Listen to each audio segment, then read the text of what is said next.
ವೀಕ್ಷಕರೇ ನಮಸ್ಕಾರ. ಮತ್ತೊಂದು ಹೊಸ ವಿಡಿಯೋಗೆ ಸ್ವಾಗತ ಸುಸ್ವಾಗತ. ವೀಕ್ಷಕರೇ, ಇದೀಗ ದೊಡ್ಡ ಶಾಕಿಂಗ್ ನ್ಯೂಸ್ ಒಂದು ಹೊರಬಿದ್ದಿದೆ. ಡಿ.ಕೆ. ಶಿವಕುಮಾರ್ಗೆ ದೊಡ್ಡ ಹೊಡೆತನೆ ಅಂತಾನೆ ಹೇಳ್ಬೋದು. ಪ್ರಭಾವಿ ನಾಯಕ ಮಾಜಿ ಮುಖ್ಯಮಂತ್ರಿ ಸಿದ್ದರಾಮಯ್ಯನವರು ಇದೀಗ ರಾಜೀನಾಮೆಯನ್ನು ಕೊಟ್ಟಿದ್ದಾರೆ. ನಿಜಕ್ಕೂ ಶಾಕ್ ಅಂತಾನೆ ಹೇಳ್ಬೋದು. ಮಾಜಿ ಮುಖ್ಯಮಂತ್ರಿ ಸಿದ್ದರಾಮಯ್ಯನವರು ದೊಡ್ಡ ನಿರ್ಧಾರವನ್ನು ಮಾಡಿಬಿಟ್ಟಿದ್ದಾರೆ. ಡಿ.ಕೆ. ಶಿವಕುಮಾರ್ಗೆ ದೊಡ್ಡ ಹೊಡೆತ, ಕಾಂಗ್ರೆಸ್ ಪಕ್ಷಕ್ಕೆ ದೊಡ್ಡ ಹೊಡೆತ. ರಾಹುಲ್ ಗಾಂಧಿ ಶಾಕ್ ಆಗಿದ್ದಾರೆ. ನಿಜಕ್ಕೂ ನಡೆದಿದ್ದಾದ್ರೂ ಏನು ಅನ್ನೋದನ್ನು ಈ ವಿಡಿಯೋದಲ್ಲಿ ಕ್ಲಾರಿಟಿಯಾಗಿ ನೋಡ್ತಾ ಹೋಗೋಣ. ಈ ವಿಡಿಯೋ ನೋಡೋಕ್ಕೂ ಮೊದಲು ನೀವು ನಮ್ಮ ಚಾನಲ್ಗೆ ಸಬ್ಸ್ಕ್ರೈಬ್ ಆಗಿಲ್ಲ ಅಂದರೆ ಈ ಕೂಡಲೇ ಸಬ್ಸ್ಕ್ರೈಬ್ ಆಗಿ, ಹಾಗೆ ಪಕ್ಕದ ಬೆಲ್ ಐಕನ್ ಕ್ಲಿಕ್ ಮಾಡ್ಕೊಳ್ಳಿ. ವೀಕ್ಷಕರೇ, ಪಕ್ಷದ ಕೆಲಸವನ್ನು ಮಾಡಿದಂಥ ಪ್ರಭಾವಿ ನಾಯಕ ಸುಮಾರು 4-5 ಬಾರಿ ಮುಖ್ಯಮಂತ್ರಿಯ ಸ್ಥಾನವನ್ನು ಅಲಂಕರಿಸಿದರು. 1-2-3 ಬಾರಿ ಮುಖ್ಯಮಂತ್ರಿ ಸ್ಥಾನವನ್ನು ಅಲಂಕರಿಸಿದರು. 4-5 ಬಾರಿ ಶಾಸಕರಾಗಿದ್ದರು. ಸಿದ್ದರಾಮಯ್ಯನವರು ಅನುಭವಿ ಉಳ್ಳ ಮುಖ್ಯಮಂತ್ರಿ ಆದರೂ ಕೂಡ ಅವರಿಗೆ ಪಕ್ಷದಲ್ಲಿ ಅವಮಾನ ಆಗಿದೆ, ಬೇಸರ ಆಗಿದೆ. ಸೋಷಿಯಲ್ ಮೀಡಿಯಾದಲ್ಲಿ ಸಿಕ್ಕಾಪಟ್ಟೆ ವಿಡಿಯೋ ವೈರಲ್ ಆಗಿದೆ. ಡಿ.ಕೆ. ಶಿವಕುಮಾರ್ ಮಾಡಿದಂಥದ್ದ ಕೆಲವೊಂದಿಷ್ಟು ವಿಡಿಯೋ ವೈರಲ್ ಆಗಿರುವಂಥದ್ದು.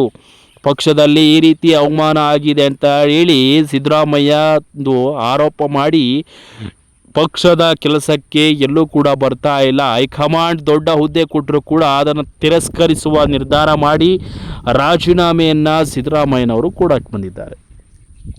ಸದ್ಯ ಡಿ.ಕೆ. ಶಿವಕುಮಾರ್ ಮುಖ್ಯಮಂತ್ರಿ ಸ್ಥಾನವನ್ನು ಅಲಂಕರಿಸಿದ್ದು ಉತ್ತಮ ಬೆಳವಣಿಗೆ ಅಲ್ಲ ಅಂತ ಹೇಳಿ ಶಾಸಕರು ಹೇಳ್ತಾ ಇದ್ದಾರೆ. ಸಿದ್ದರಾಮಯ್ಯ ಆಪ್ತರೆಲ್ಲರೂ ಕೂಡ ಮತ್ತೆ ಸಿದ್ದರಾಮಯ್ಯ ಅಧಿಕಾರಕ್ಕೆ ಬರಬೇಕು, ಮುಖ್ಯಮಂತ್ರಿ ಆಗಬೇಕು, ಅಭಿವೃದ್ಧಿ ಆಗಬೇಕು ಅಂತ ಹೇಳಿ ಬಾಯಿಗೆ ಬಂದಂತೆ ಎಲ್ಲರೂ ಕೂಡ ಮಾತನಾಡಿಕೊಳ್ತಾ ಇದ್ದಾರೆ. ಆದರೆ ಡಿ.ಕೆ. ಮುಖ್ಯಮಂತ್ರಿ ಆಗಿದ್ದು ಯಾರಿಗೂ ಕೂಡ ಇಷ್ಟ ಇಲ್ಲ ಅನ್ನೋದು ಮೇಲ್ನೋಟಕ್ಕೆ ಪ್ರಭಾವಿ ನಾಯಕರ ಮಾತು ಕೂಡ ಜಾಸ್ತಿ ಆಗಿದೆ. ಡಿ.ಕೆ. ಬೆಸ್ಟ್ ಸಿ.ಎಂ ಸಿದ್ದರಾಮಯ್ಯ ಅಂತೇಳಿ ಅವರ ಬಾಯಲ್ಲೇ ಬರ್ತಾ ಇರುವಂಥದ್ದು. ಅವರ ಆಡಳಿತ, ಅಧಿಕಾರಾವಧಿ, ಅಭಿವೃದ್ಧಿಯ ಕೆಲಸ, ಉತ್ತಮ ನಡವಳಿಕೆ ಜನರ ಮೆಚ್ಚುಗೆಗೆ ಪಾತ್ರವಾಗಿದೆ. ಆದರೆ ಡಿ.ಕೆ. ಶಿವಕುಮಾರ್ ನಡವಳಿಕೆ, ದುರಹಂಕಾರ, ಹಣದ ಆಸೆ, ಅಧಿಕಾರ ಇದು ಜನರಿಗೆ ಇಷ್ಟ ಆಗ್ತಾ ಇಲ್ಲ. ಕೆಲವೊಂದು ವಿಡಿಯೋ ಕೂಡ ವೈರಲ್ ಆಗಿತ್ತು, ಸೇಬ್ ಕಡಿದು ಎಸೆದಿದ್ದು. ಇದು ಅವರಿಗೆ ಎಂಜಿಲ್ಲ ನಾಯಿಗಳ ಮತದಾರರು, ಅಭಿಮಾನಿಗಳು ಅಂತೇಳಿ ಟೀಕೆಗಳನ್ನು ಮಾಡಿದರು ವಿರೋಧ ಪಕ್ಷದ ನಾಯಕರು. ಸದ್ಯ ಈ ರೀತಿಯ ಬೆಳವಣಿಗೆಯನ್ನು ಯಾವತ್ತೂ ಕೂಡ ಮಾಡಿಕೊಂಡಿರಲಿಲ್ಲ ಸಿದ್ದರಾಮಯ್ಯನವರು. ಸದ್ಯ ಡಿ.ಕೆ. ಶಿವಕುಮಾರ್ ಮತ್ತು ಸಿದ್ದರಾಮಯ್ಯ ಮುಖಾಮುಖಿ ಆಗಿರ್ತಾರೆ ವಿಧಾನಸೌಧದಲ್ಲಿ.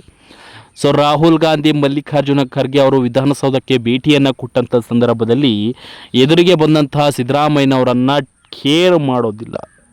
ಇದು ಭಾರಿ ವೈರಲ್ ಆದಂಥ ವಿಚಾರ. ಕೆಲವೊಮ್ಮೆ ಡಿ.ಕೆ. ಶಿವಕುಮಾರ್ ಈ ರೀತಿಯಾಗಿ ಮಾಡ್ತಾ ಇರೋದು ಅಧಿಕಾರದಲ್ಲಿ ಕೆಲವೊಂದಿಷ್ಟು ವಿರೋಧಿಗಳು ಜಾಸ್ತಿ ಆಗ್ತಾ ಇದ್ದಾರೆ. ಪಕ್ಷದ ನಡವಳಿಕೆ ಸರಿಯಾಗ್ತಾ ಇಲ್ಲ, ಪಕ್ಷದಲ್ಲಿ ಸಿದ್ದರಾಮಯ್ಯನವರಿಗೆ ಬೆಲೆ ಸಿಗ್ತಾ ಇಲ್ಲ ಅನ್ನುವ ಕಾರಣಕ್ಕಾಗಿ ವಾಲಂಟಿಯರ್ ಆಗಿ ಇವತ್ತು ಸಿದ್ದರಾಮಯ್ಯನವರು ರಾಜೀನಾಮೆಯನ್ನು ಪಡೆದಿದ್ದಾರೆ. ಪಕ್ಷಕ್ಕೆ ಡ್ಯಾಮೇಜ್ ಆಗೋದು ಪಕ್ಕಾ. ಸಿದ್ದರಾಮಯ್ಯ ಇಲ್ಲ ಅಂದರೆ ಕಾಂಗ್ರೆಸ್ ಪಕ್ಷ ಇಲ್ಲ, ಇದು ರಾಹುಲ್ ಗಾಂಧಿಗೂ ಗೊತ್ತು. ಆದರೆ ರಾಹುಲ್ ಗಾಂಧಿ ಸಿದ್ದರಾಮಯ್ಯನವರನ್ನು ರಾಜೀನಾಮೆ ಕೊಡಿ ಅಂತ ಹೇಳಿ ಇವತ್ತು ಪಕ್ಷಕ್ಕೆ ಒಳ್ಳೆಯ ಡ್ಯಾಮೇಜ್ ಮಾಡಿಕೊಂಡಿದ್ದಾರೆ. ನಿಜಕ್ಕೂ ಸಿದ್ದರಾಮಯ್ಯನವರು BJP ಪಕ್ಷಕ್ಕೆ ಸೇರಿಕೊಳ್ಳುವ ನಿರ್ಧಾರವನ್ನು ಮಾಡಿದ್ದಾರೆ. ಅಮಿತ್ ಶಾ ಮತ್ತು ಮೋದಿಜಿ ಅವರನ್ನು ಭೇಟಿ ಕೂಡ ಮಾಡಿದ್ದಾರೆ, ಕೆಲವೊಂದಿಷ್ಟು ಚರ್ಚೆಗಳನ್ನು ಮಾಡಿದ್ದಾರೆ. ಒಳ್ಳೆಯ ಹುದ್ದೆಗಾಗಿ ಕೇಂದ್ರದಲ್ಲಿ ಕರಿತಾ ಇದ್ದಾರೆ. ಆದರೆ ಕೇಂದ್ರ ಸರ್ಕಾರದ ಪ್ರಭಾವಿ ನಾಯಕರೆಲ್ಲರೂ ಕೂಡ ಕಾಂಗ್ರೆಸ್ನಲ್ಲಿ ಸಿದ್ದರಾಮಯ್ಯನವರನ್ನು ಬೇರೆ ರೀತಿಯಲ್ಲೇ ನಡವಳಿಕೆಯಲ್ಲಿ ಚೇಂಜ್ ಮಾಡ್ಕೊಂಡ್ಬಿಟ್ರು. ಆದರೆ ಸಿದ್ದರಾಮಯ್ಯ ಅವರ ಗತ್ತು, ತಾಕತ್ತು ಎಲ್ಲವೂ ಕೂಡ ಅವರ ಅಧಿಕಾರದಲ್ಲಿದ್ದರೆ ಚಂದ ಅಂತ ಅವರ ಅಭಿಮಾನಿಗಳು ಹೇಳ್ತಾ ಇದ್ದಾರೆ. ಅಂತಹ ಒಳ್ಳೆಯ ಯೋಜನೆಗಳನ್ನು ಸಿದ್ದರಾಮಯ್ಯನವರು ಕೊಟ್ಟಿರುವಂಥದ್ದು.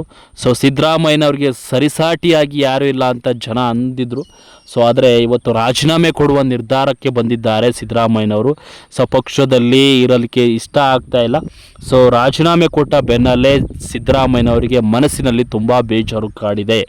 ಆ ಕಾರಣಕ್ಕಾಗಿ ವಾಲಂಟ್ರಿಯಾಗಿ ಪಕ್ಷ ಬಿಡುವ ನಿರ್ಧಾರವನ್ನು ಮಾಡಿ BJP ಸೇರ್ಪಡೆಯನ್ನು ಮಾಡಿಕೊಳ್ಬೇಕು ಅಂತೇಳಿ ಇವತ್ತು ರಾಜೀನಾಮೆಯನ್ನು ಸ್ವಯಂ ಪ್ರೇರಿತವಾಗಿ ಘೋಷಣೆಯನ್ನು ಮಾಡಿದ್ದಾರೆ.